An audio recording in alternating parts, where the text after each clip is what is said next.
We got another crash out, man. This is crazy, man. We have to revisit a crash out, and we have legend, Hall of Famer Rebecca Lobo actually finally setting these ladies straight. Yo, you guys are turning people off. Elle Duncan went on ESPN and said one of the wildest things anyone has ever said about Caitlin Clark and WNBA fans, claiming the new fans were sucking the life out of the league. Fast forward just a few months. Viewership is crashing. The WNBA is staring down a potential lockout. And now, even Hall of Famer Rebecca Lobo is publicly calling out players and media members for actively pushing fans away. Suddenly, Duncan's comments aren't bold or prophetic. They've aged like milk. Fans are turning against you.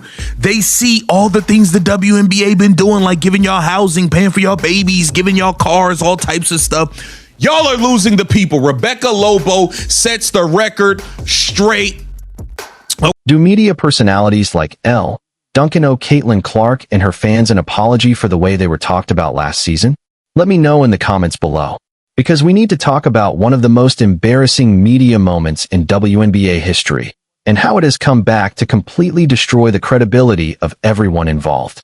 Elle Duncan went on ESPN and made comments about Caitlin Clark and the wave of new WNBA fans that were so absurd, so disconnected from reality, that months later people are still bringing them up as a case study in media failure. Let's set the scene. This was peak Caitlin Clark mania. The WNBA was getting more attention than it had received in its entire existence. Games were selling out. Television ratings were exploding. Major networks were finally treating women's basketball like a must-watch product. It was everything the league had been begging for decades. And in the middle of all that momentum, Elle Duncan chose that exact moment to go on ESPN and claim that new fans were sucking the life out of the WNBA. Not bringing energy, not growing the game, not saving the league from irrelevance, sucking the life out of it. Those weren't interpretations.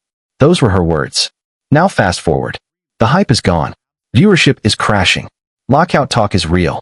And even Hall of Famer Rebecca Lobo is calling out players and media for pushing fans away. Suddenly, that take doesn't look bold. It looks disastrous. The truth. You are right. You are right, new fans. There has never been more viewership because of Caitlin Clark. There's never been more attention. They're doing 40 minutes on First Take about Caitlin Clark. They never did that before. Hey, and you know what? And you know what they're not doing now, Elle Duncan? They're not doing 40 minutes on the WNBA when Caitlin Clark wasn't playing. They weren't doing 40 minutes on Colin Cowherd when Caitlin Clark was hurt and wasn't playing. They're not doing 40 minutes on Unrivaled on Nick Wright. First things first. They're not doing 40 minutes on Unrivaled with all these other stars y'all claim. Everybody's a star. The Paige Beckers, the big stars. Why ain't First Take talking about them? Why ain't nobody talking? Let's break down just how insane that statement really was. The WNBA had been struggling for viewership and relevance for more than 20 years. Games were barely mentioned on national television. Arenas were half empty. The league was losing money year after year, surviving largely because the NBA was subsidizing it. That was the reality before Caitlin Clark. Then Clark arrives, and everything changes. Indiana Fever games start pulling massive ratings. Arenas sell out everywhere they go. ESPN and other major networks suddenly dedicate real airtime to WNBA games during their flagship shows. Merchandise sales explode. The league's entire business model begins to shift because, for the first time, there's genuine, sustained fan interest. And Elle Duncan's response to all of this? The problem is new fans. According to her, they weren't bringing energy, growth, or relevance. They were sucking the life out of the league. That is one of the most backwards, self-destructive takes you could possibly have about a sport finally breaking through. But here's the part that makes it even worse. She wasn't alone. There was an entire wave of WNBA players, media members, and longtime fans who seemed genuinely angry that the league was becoming popular. They resented new fans for not knowing the league's history. They resented Caitlin Clark for being the reason people were paying attention. And most of all, they resented success because it wasn't happening on their terms. When someone pushed back on Duncan during that segment, pointing out that viewership had never been higher, that First Take was now running 40-minute segments on women's basketball, something that never happened before, she brushed it off. She treated that attention like it was a bad thing, like it came with too many strings attached. And that attitude right there explains a lot about where the league is now. Talked about that earlier in our pod today. You actually were quoted somewhere saying this is the first time you have zero fear around the league folding, right? Which I totally know what you mean. It's like in other negotiations, there was always not like it was actually going to fold, but it was like, hey, we got to figure this out. How are we going to do this kind of a vibe? All right. So from your perspective, what should be like the high priorities for this agreement? It's been interesting to kind of see how it has all evolved. And one of the things that strikes me is like the deal that, as you read it, that the owners have on the table for the players. And, I'm not privy to all of the information, but like, it looks like a pretty amazing deal. And that, like, if the players took the deal that's on the table right now, they should feel great about it because it's huge salaries. It is a degree of revenue sharing. It's going to allow the owners to continue to invest in the product. I mean, having a practice facility, having all the things that Sue and you played and I played all those years without. Like my New York Liberty team practiced. Here's what she and others like her completely failed to understand. Sports media covers what people actually want to watch. That's it. That's the rule. First Take wasn't doing 40-minute segments on the WNBA before Caitlin Clark for the same reason they weren't doing them on niche overseas leagues. Nobody was watching. That's not bias. That's business. Networks don't dedicate prime television time to content that pulls no ratings. But when Caitlin Clark arrived and WNBA games suddenly started drawing real audiences, of course the coverage increased. That's how it works for literally every sport. The NFL gets more coverage than the CFL because more people watch the NFL. The NBA gets more coverage than international leagues because the audience is bigger. This is not complicated. Yet Duncan and others acted like the media spotlight on Caitlin Clark was somehow unfair to other players, or even harmful to the league itself. They wanted the attention. They wanted the exposure. They wanted the benefits of popularity, without acknowledging the reason that popularity suddenly existed. They wanted the reward while rejecting the cause. And the claims about all these amazing WNBA storylines that supposedly existed before Clark, those are especially delusional. Duncan said there was joy. There was competition. There were compelling narratives happening on the court. Okay, if that's true, then where were the viewers? Where was the national coverage? Where were the sold-out arenas? They didn't exist. Because those storylines, whatever they were, weren't connecting with a broader audience. That's not hate. That's reality. The WNBA had players and games before Caitlin Clark, but it did not have mainstream attention or financial momentum. Now fast forward to the present, and the consequences of that hostile attitude toward new fans are becoming impossible to ignore. I mean, this is crazy, man. The WNBA players are single-handedly turning each and every fan. They're just pushing fans away. They're just pushing fans away. There's no doubt. The league is staring down a potential lockout as players and owners struggle to agree on a new CBA.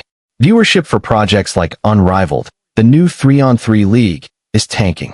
And fans who were genuinely excited about women's basketball last season are starting to tune out because they're tired of being told they're unwanted, ignorant, or worse.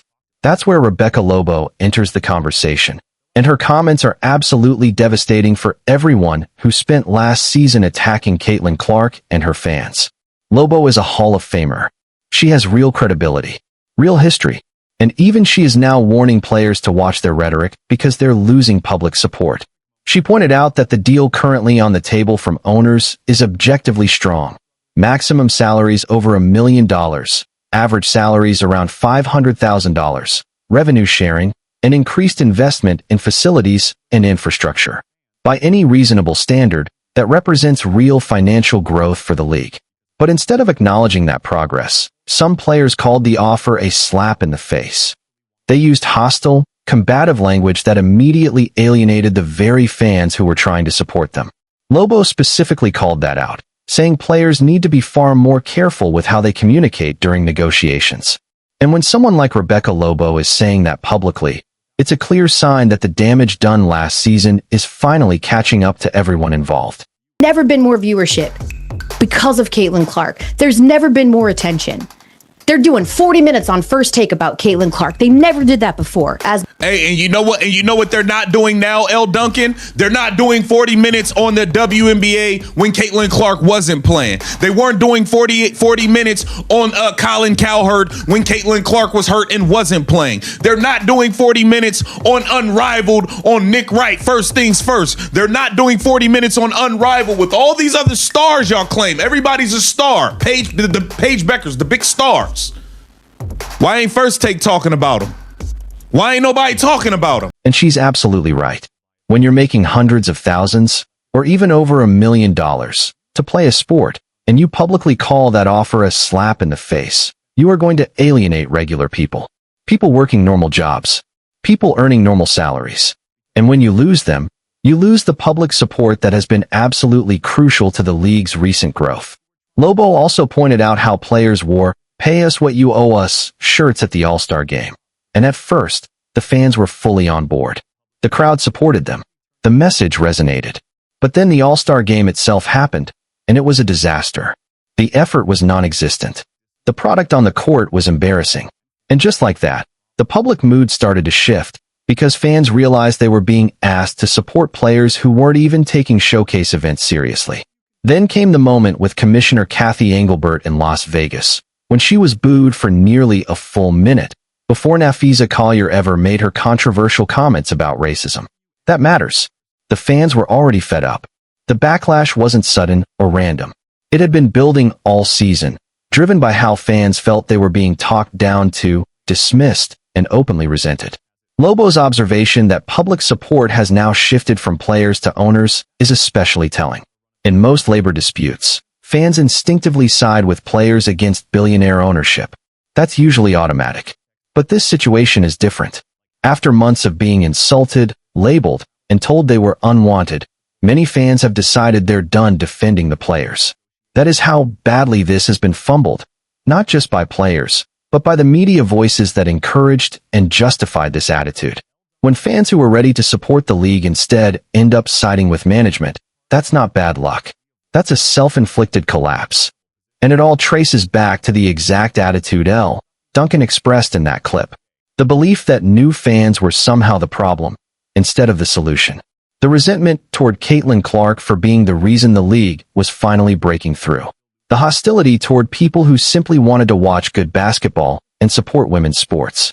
Think about how many fans got excited about the WNBA last season because of Caitlin Clark. They bought tickets. They watched games. They purchased jerseys and merchandise. They were ready to become long-term supporters of the league. And instead of being welcomed, they were told they were racist.